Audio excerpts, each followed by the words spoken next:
Peperangan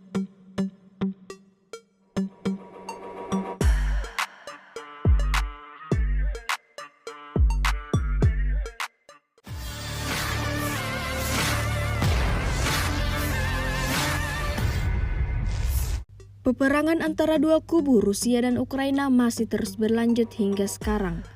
Belum ada titik terang dari konflik bersenjata ini.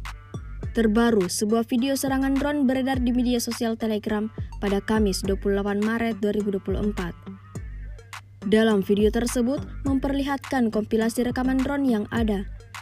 Diketahui serangan itu berasal dari pasukan Putin.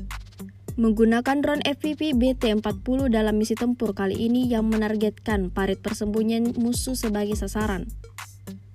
Benteng pertahanan Ukraina juga ikut jadi target penghancuran dari drone tersebut. Tidak diketahui pasti di mana wilayah penyerangan ini berada.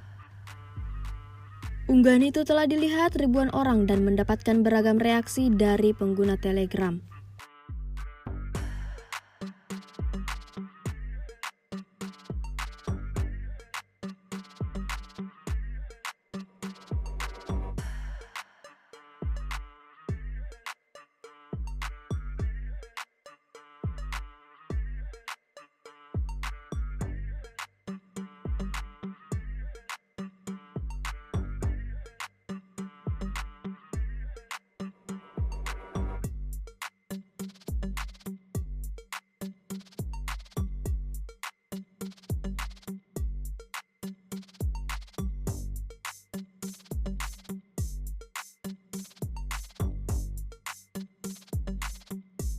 Download Tribun X sekarang, menghadirkan lokal menjadi Indonesia.